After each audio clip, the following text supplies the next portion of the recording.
बहुत शुक्रिया मुख्तार साहब और इकबाल हबीब साहब। मैं टीएलजी को फॉलो करता हूं और इकबाल हबीब जिस मेहनत से काम कर रहे हैं अल्लाह ताला उन्हें कामयाबी दे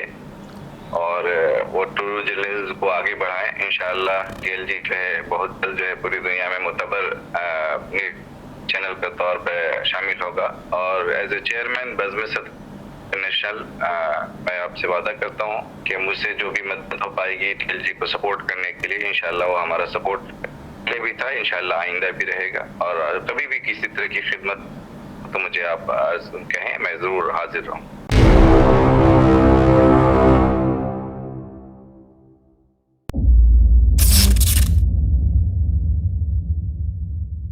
यदि मकाम रहा है और मैं हफीज़ साहब को फिर आना चाहूँगा, रहमान साहब को, और मैं उनसे ये पूछना चाहूँगा कि ममता बनर्जी जब इलेक्शन जीत चुकी हैं और इलेक्शन जीतने के बाद एक नई प्रशांत कुमार पीके जिसका नाम है, पीके ने बहुत अहम रोल अदा किया है और पीके का रोल इसलिए बहुत अहम था कि इसने वक्त से पहले ही तमाम फोरकास्ट कर दिया था। अब एक नई हलचल चल रही है जो कि बॉम्बे से होकर के, बॉम्बे में इन दिनों पीके जो है बहुत एक्टिव है और ममता की फ़िक्र को लेकर के जो है पूरे हिंदुस्तान में 2024 के लिए देखा जा रहा है। तो मैं ये चाहूँगा कि इस पे भी जो है आज की ख़बरों में कई जगह पे होदा टाइम्स जो मंथली मैगज़ीन है वो बॉम्बे से निकलता है, इसने भी ममता बनर्जी को अपने कवर पेज पे जो है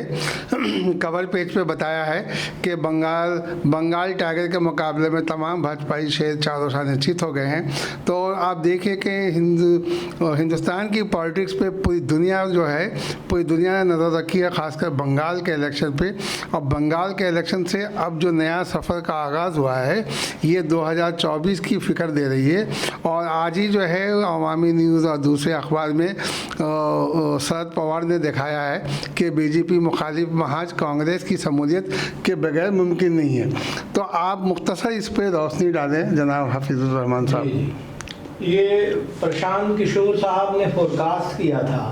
कि 100 से ज़्यादा नहीं होगी, जबकि बेइंतहा बीजेपी का प्रेशर था, हम तो जीत गए और जीत गए मत पूछिए, कम से कम 200। और मुझे अमित शाह का बयान जो है पिछले असेंबली इलेक्शन में जो हुआ था आज से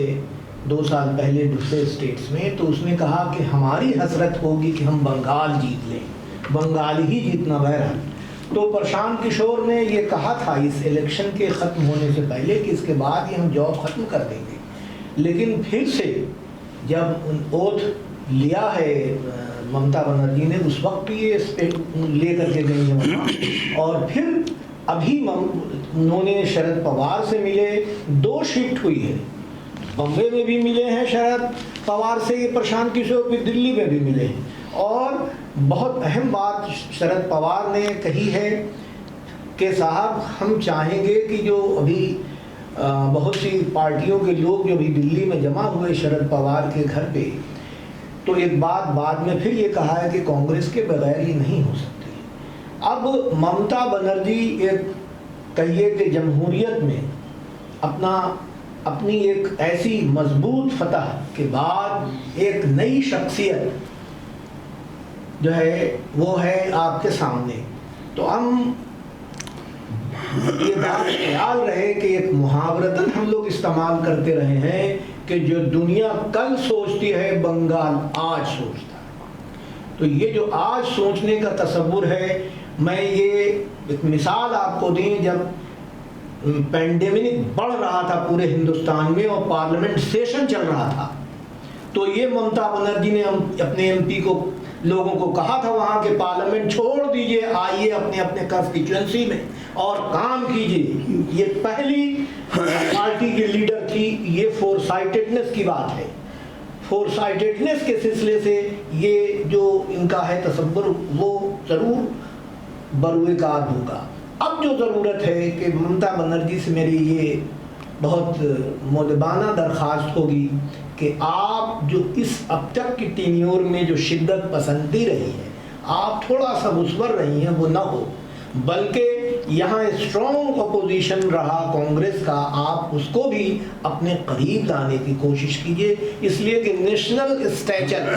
कांग्रेस हमारे सामने है और सारे, यानी कि आप फ्यूचर के लीडर हैं, कोई सीधा नहीं है, लेकिन आपको किस तरह से दूसरी और पार्टियों को लेके चलना है ये उभर कर आए। और अभी सबसे पहले हम 2024 नहीं कहेंगे, 2022 में जो यूपी का इलेक्शन होने वाला है उसमें आप रोल अदा करें, और जितनी सेकुलर फोर्सेस हैं, समाजवादी पार्टी का सबसे ज्यादा नाम लिया जा रहा है, नहीं उसमें कांग्रेस भी इत्तेहाद के साथ आए। अभी सबसे अहम रोल इसलिए कि कहा जाता है कि यूपी से जो है दिल्ली तक की हुकूमत पहुंचती है ऑल इंडिया, इसलिए आपका भी मैं ये कहूँगा कि यूपी के लिए आप भरपूर काम करें। आपकी पार्टी वहाँ रोल आपका तृणमूल हो ना हो, लेकिन अपोजिशन को यानी सेकुलर फोर्सेस को यकजा करने का भी आप यूपी के लिए सबसे काम करें। और उसी के साथ जहाँ अब अपोजिशन गुजरात में ख़त्म हो गई, जहाँ कॉम्युनल राइट्स हुए और बर्बाद हुए हमारे लोग वहाँ गुजरात में, आप वहाँ भी इलेक्शन साथ साथ 5 चुनांची जो 5 स्टेट में इलेक्शन होने वाला है, आप ममता बनर्जी साहिबा आप ये कोशिश करें, और इन कोशिशों में जो सेकुलर फोर्सेस जो यकजा हो जाएंगी और कामयाबी उसी तरह से मिलेगी जैसे अल्लाह ने आपको यहाँ कामयाबी दी, तो 2024 आप ही का है। बहुत बहुत शुक्रिया। मैं एक और अहम खबर की जानिब जो है मैं साहबुद्दीन का तवज्जो दिलाऊंगा कि इधर के दिनों में यूँ तो हिंदुस्तान में हर रियासत में एक चीफ मिनिस्टर वज़ीर आला होते हैं और एक गवर्नर होते हैं, लेकिन आज की तारीख में मगरबी बंगाल के गवर्नर जो है बहुत सियासी तौर पे जो है नुमाया हर बात पे जो है ममता बनर्जी बामुकाबला गवर्नर और गवर्नर बामुकाबला वज़ीर आला, ऐसा हो रहा है। आप इस पर मुख्तसर रोशनी डालें, कैसा महसूस करते हैं? जबकि गवर्नर का रोल जो है एक कॉन्स्टिट्यूशनल रोल है, उस रोल में जो चीज़ें सीएम प्रोवाइड करती हैं, जो चीज़ें सीएम रिकमेंड करके भेजती है, उस पर गवर्नर का अपना एक रोल होता है और साइलेंटली जो है उस पर अमल होता है। लेकिन यहाँ देखा गया है कि मगरबी बंगाल के गवर्नर जो हैं तमाम चीज़ों पे जो है अपनी एक जो भी उनके पास इख्तियारात है उस इख्तियारात को नुमाया तौर पे वज़ीर आला के साथ ही आना चाहते हैं। तो इस बारे में आज अखबार मशरिक़ ने भी इसको जगह दिया है, अवामी न्यूज़ और सनमार्ग ने भी जगह दिया है, इंग्लिश अखबार में भी ये जगह मिली है, और इस पर थोड़ी मुख्तसर रोशनी डालें आप। जी, जैसा कि आपने कहा, तकरीबन हम ये चीज़ें हमने देख रहे हैं कि जब बंगाल का इलेक्शन का अनाउंसमेंट हुआ या उससे पहले से ही जो है इन लोगों के बीच में जो इख्तलाफ वाला मामला जो कहीं ना कहीं दिखा श्रीमती ममता बनर्जी के दरमियान और गवर्नर जी दिनंगर के दरमियान, तो ये चीज़ें जिससे ये जाहिर हुई कि कहीं ना कहीं जो है एक तरफा वो दूसरी पार्टी को यानी कि बीजेपी को सपोर्ट कर रहे थे, ये सारे मामले सामने आए। और साथ ही साथ दूसरा ये चीज़ भी रहा कि आज जब इलेक्शन हो चुका है, रिज़ल्ट निकल चुकी है और कहीं ना कहीं इसमें जो तृणमूल पार्टी है वो एक शानदार तरीके से उन्होंने जीत हासिल किया है, लेकिन इसके बावजूद भी ये सियासत का सिलसिला जो है वो जारी है। और कहीं ना कहीं जो गवर्नर का फोकस है वो दूसरी तरफ बंगाल को भी डिवाइड करने पर है, क्योंकि वो चाह रहे हैं कि एक अलग से नया बंगाल बन जाए, बंगाल डिवाइड हो जाए, ये चीज़ें सामने आ रही हैं। और दूसरा जो सबसे अहम चीज़ है, कहीं ना कहीं जब ये मामला कोर्ट में गया तो कोर्ट ने भी कहा है कि गवर्नर जो है वो एक पोस्ट को डिज़र्व करते हैं, तो जो जिस डेजिग्नेशन और जिस पोस्ट को वो डिज़र्व करते हैं उनके मुताबिक ही जो है वो काम करें, वो कोई पॉलिटिकल लीडर नहीं है जो जाके पॉलिटिकली प्रचार करे। तो ये चीज़ें नहीं होनी चाहिए। इसके ऊपर कोर्ट में भी कई बातें हुई और कोर्ट ने भी इस तरह के मामलात को जो है उठाया है और कहीं ना कहीं उनको ये गाइड किया है कि आप जिस पोजीशन को डिज़र्व करते हैं आप उनके मुताबिक ही रहें। क्योंकि गवर्नर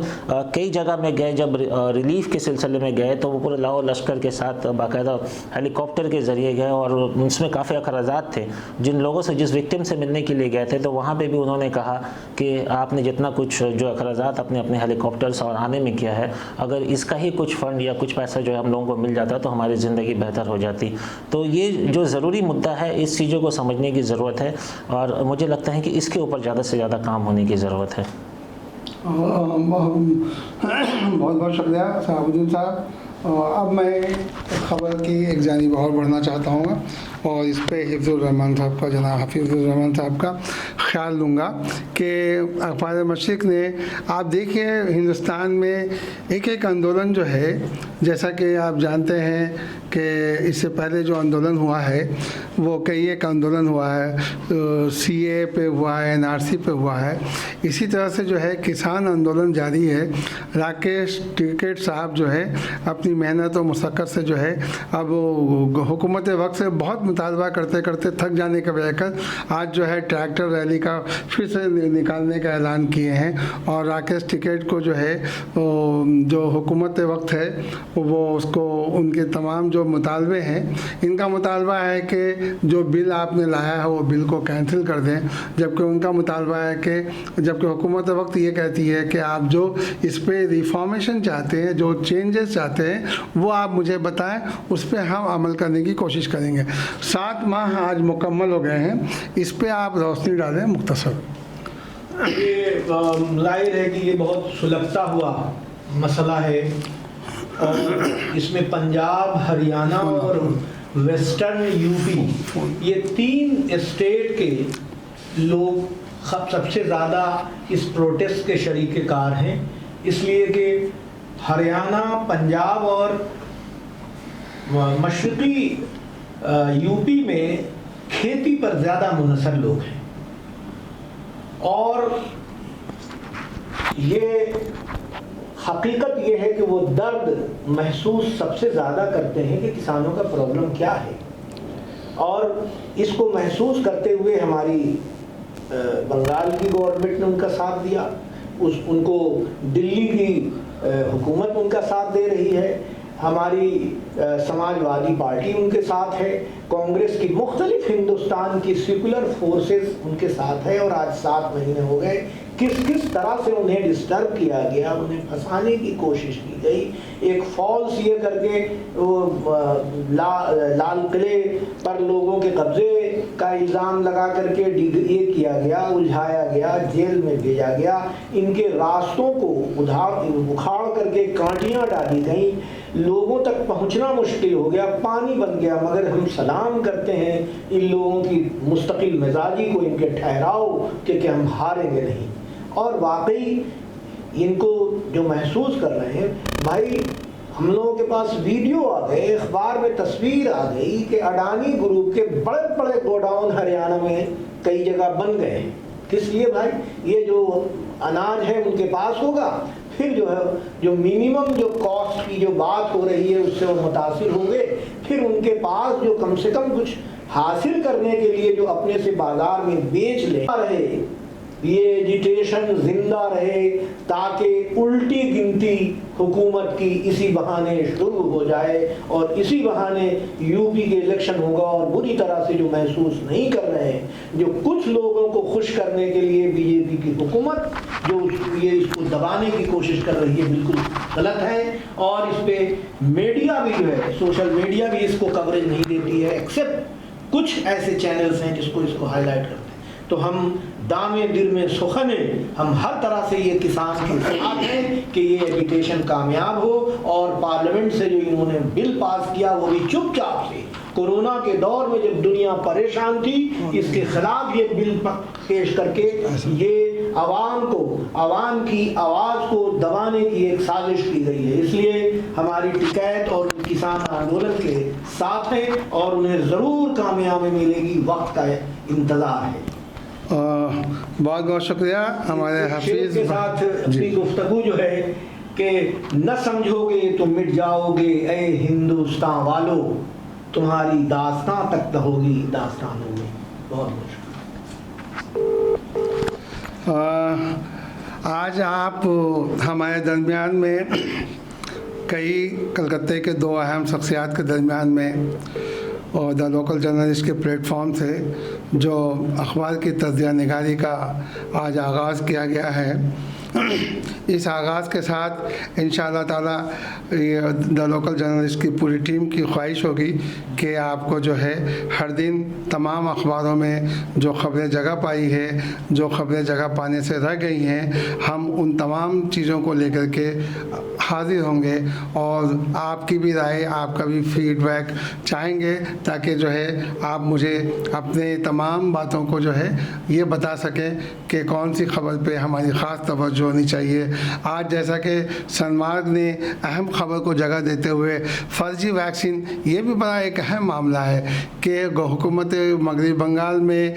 तमाम वैक्सीन के कैंप लगाए गए हैं और वैक्सीन के कैंप में कमोबेश 80% कवरेज अब तक आने की इत्तला है, जैसा कि अखबारात ने लिखा है। तो इस वैक्सीन के 80% वैक्सीन होने के बाद भी, चाहे वो कोवैक्सीन हो या कोविशील्ड हो, और कोवैक्सीन के लिए ममता बनर्जी ने पीएम को ख़त लिखा है कि कोवैक्सीन को जो है एक उसकी पोजीशन दी जाए, ताकि जो है फिर फ्यूचर में जो लोग ट्रैवल कर सकें उसे कोई परेशानियां ना हो। लेकिन ये बड़ा अजब मामला है कि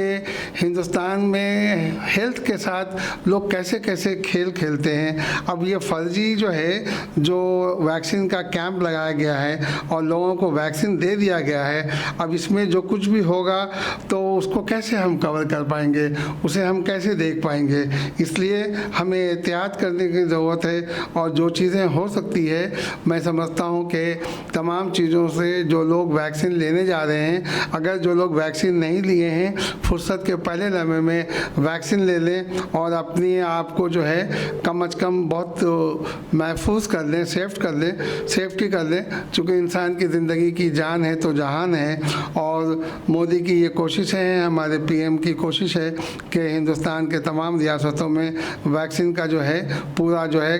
जो भी अमल है वो जल्द से जल्द पूरी कर ली जाए। गरचे 135 करोड़ की आबादी में ये अमल इतना आसान तो नहीं है, लेकिन जिस वार फुट पे, जिस ड्राइव पे तमाम काम की जा रही है, वो इंशाअल्लाह ताला बहुत मुमकिन है कि हर कोई जो है वैक्सीन के मामले में बहुत कंफर्टेबल हो जाएंगे। और इस तरह से जो है आज के जो हमारे दो मेहमान हैं, दो मेहमान में जनाब हफीज़ुर रहमान साहब, जिनकी सोचो फ़िक्र उर्दू है, जिनका गहरा मुताला उर्दू है, जिन्होंने उर्दू अखबार को भी देखा है, ज़ुबान व अदब को भी देखा है, तालीम पे भी इनके काम है, फ़िक्र है। और इसीलिए आज के इस तज्ज़िया निगारी के मौके पे आज जिस तरह से आपने तमाम चीज़ों को एनालिसिस किया है वो काबिल सत्ताईस है। अब हमारे दरमियान में कतर से बज़्म सदफ़ के शहाबुद्दीन साहब चेयरमैन जो हैं वो जुड़ रहे हैं। आज शहाबुद्दीन भाई, आपके लिए खुशखबरी ये है कि आप TLJ के दफ्तर से जो है, मैं डॉक्टर मुख्तार अहमद फरदीन, आज एक छोटा से प्रोग्राम को हमने लिया है, ख़ासकर उर्दू अखबारात की तज्ज़िया निगारी। उर्दू अखबार से मुराद ये है कि सिर्फ उर्दू अखबार नहीं, बल्कि बंगाल से जितनी अखबारात निकलते हैं उसमें टेलीग्राफ भी है, मॉर्निंग टाइम भी है, अखबार मशरिक़ भी है, सनमार्ग भी है, अवामी न्यूज़ भी है, तासीर भी है। तो इसीलिए जो है आज आपकी इस महफ़िल में, TLJ के तज्ज़िया निगारी की महफ़िल में आपका खैर मकदम करते हुए आपसे ये ख्वाहिश करूँगा कि आप इज़हार ख्याल फरमाएँ। मुख्तार भाई, बहुत बहुत शुक्रिया आपका कि आपने मुझे डायरेक्ट लाइव में TLJ में लिया, और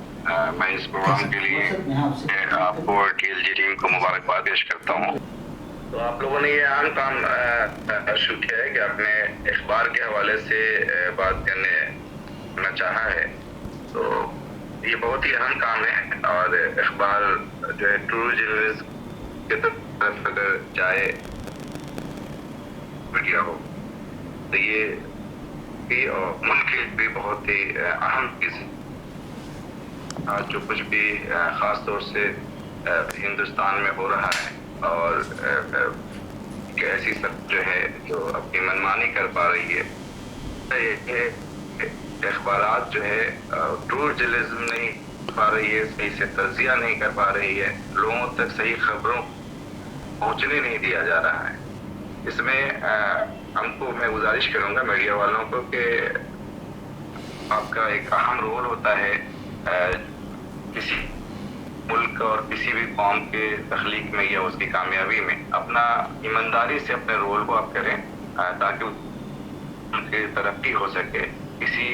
देखिए पॉलिटिकल पार्टी जो है आज कोई और है, कल कोई और रहेगा। पॉलिटिकल पार्टीज की अपनी एक अलग मिशन होती है, लेकिन अखबार को चाहिए कि वो कौम के लिए और उस मुल्क के लिए लिखे, ताकि उस मुल्क की कामयाबी में उसकी हिस्सा हो सके। शहाबुद्दीन साहब, मैं एक और जिक्र करना चाहूँगा कि मगरबी बंगाल का अभी इलेक्शन हुआ है और इस इलेक्शन पे इंटरनेशनली सतह पे जो है ममता बनर्जी और बीजेपी के दरमियान में जितनी फाइटिंग हुई है, ये पूरी दुनिया के मीडिया जो है इस पे कवर कर रही थी। आप दोहा कतर से ताल्लुक़ रखते हैं, आप कैसा महसूस करते हैं इलेक्शन जीतने के बाद ममता बनर्जी के ताल्लुक से? देखिए पूरी सिर्फ हिंदुस्तान नहीं बल्कि पूरी दुनिया की मीडिया और पूरी दुनिया में जो हिंदुस्तान के लोग हैं उनकी नज़र बंगाल के इलेक्शन पे थी। उसकी कई वजह हैं। एक ये वजह भी है कि इस कोरोना जो पीरियड, जो पूरी दुनिया जिस वबा में वो मुब्तला है, उस मौके पे ख़ास तौर से बंगाल में इलेक्शन कराना और जो सेंट्रल हुकूमत है, जो सेंट्रल गवर्नमेंट है, उसकी पूरी टीम इस वबा को, इस बीमारी से लड़ने के बजाय बंगाल में जाकर एक पॉलिटिकल पार्टी और लड़ने की का जो प्लान किया, हिंदुस्तान ये दूसरा आई जो आई, ये वजह में कि पूरी दुनिया की नज़र थी बंगाल में। और मैं बंगाल के लोगों को मुबारकबाद देना चाहता हूँ कि उन लोगों ने बड़े अच्छे तरीके से उस गवर्नमेंट को सबक सिखाया। मैं इसलिए नहीं कि बीजेपी की हार हुई बंगाल में, बल्कि उस गवर्नमेंट को उन लोगों ने हटाया जिस गवर्नमेंट ने इस कोरोना वायरस को पूरे हिंदुस्तान में फैलाया, पूरे हिंदुस्तान में इस वबा को फैलाने में इस इलेक्शन के जरिए मदद की। तो मैं मुख्यमंत्री ममता बनर्जी को और उनकी पूरी टीम को मुबारकबाद पेश करना चाहता हूँ। और सबसे ज़्यादा बंगाल के वो वोटर्स जिन्होंने बड़ी समझदारी से, बहुत खामोश तरीके से इसका जवाब दिया। जी, और एक बहुत अहम बात यह है कि शहाबुद्दीन साहब के बज़्म सदब की नुमाइंदगी आप कर रहे हैं पूरी दुनिया के लिए। और आज जो है हम लोगों ने अखबारात को दी लोकल जर्नलिस्ट के ऑफिस में, स्टूडियो में, हमारे दरमियान में जो मेहमान हैं जनाब हफीज़ुर रहमान साहब, जो अंजुमन उर्दू तरक्की के वाइस प्रेसिडेंट भी हैं, और आपका ताल्लुक़ बिहार से है और काफ़ी मोतबर ख़ानदान से ताल्लुक़ रखते हैं, और आपने अपने इज़हार ख्याल भी फरमाया है। और आज के दूसरे एक मेहमान तो आप चीफ गेस्ट की हैसियत से जो है जनाब हफीज़ुर रहमान साहब तशरीफ़ फरमा हैं, और इस प्रोग्राम को कोऑर्डिनेट करने के लिए जो है हमारे साथ इकबाल हबीब हैं। और दूसरा ये है कि आप ही के हमनाम साहब भी हैं, सीनियर सहाफ़ी, जो बंगाल की तमाम सियासी पॉलिटिकल अप्स एंड डाउन पे जो है ख़ास नज़र रखते हैं। आज से जो है दुआ फरमाइए आप कि जो अखबार की तज़्ज़िया निगारी है, इंशाअल्लाह ताला इस पर जब तक मैं कलकत्ते में हूँ इस पर ये कुछ काम को आगाज़ दे सकूँ, ताकि रफ्ता रफ्ता किसी एक शेप में पहुंच सके। आज आपके जो आगाज़ प्रोग्राम में है, इसमें आपकी तशरीफ़ आवरी वहाँ से दोहा से आप कनेक्ट हुए हैं। आपका दिल की गहराइयों से खैर मकदम करता हूँ, और आपके नए ख्वाहिशात जो है, जो भी है व्यूअर्स तक आप जो देना चाहें वो पहुँचाएँ आप प्लीज़।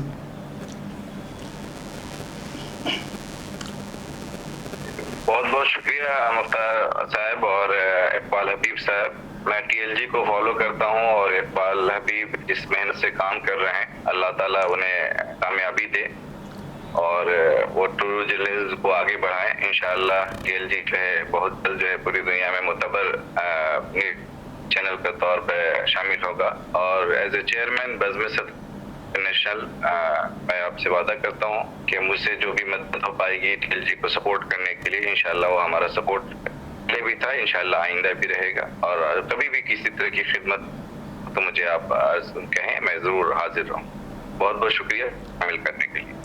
जी बहुत शुक्रिया साहबुद्दीन साहब। इंशाअल्लाह ताला फिर मुलाकात होगी किसी और सेगमेंट में, ताकि आपसे मज़ीद गुफ्तगू की जा सके और इंटरनेशनल सतह पे जो अखबारात महसूस करते हैं दुनिया के पॉलिटिकल चेंजेस के ऊपर क्या फ़िक्र है और क्या फ़िक्र होनी चाहिए, उस पर भी आपका इज़हार ख्याल इंशाअल्लाह ताला आइंदा भी लूँगा। बहुत शुक्रिया। जैसा कि आज के प्रोग्राम के सेगमेंट में हमारे मेहमानान ने अपने अपने ख़यालात का इज़हार किया है, TLJ प्लेटफॉर्म न्यूज़ एनालिसिस के प्लेटफॉर्म से डॉक्टर मुख्तार अहमद फरदीन अपने मेहमान का दिल की गहराइयों से शुक्रिया अदा करते हैं कि आप अपनी फ़िक्र के साथ जो है आपने मिल्लत व कौम के लिए जो भी अखबारात के हवाले से, electronic media, print media, social media के हवाले से जिन चीज़ों की कमी आपने महसूस की है, TLJ के सामीन को, रीडर्स को, व्यूअर्स को आपने देने की कोशिश की है। मैं अपने व्यूअर्स का बहुत शुक्रिया अदा करते हुए इस शेर के साथ ख़त्म करूँगा आज के प्रोग्राम को। फिर एक नए सेगमेंट के साथ,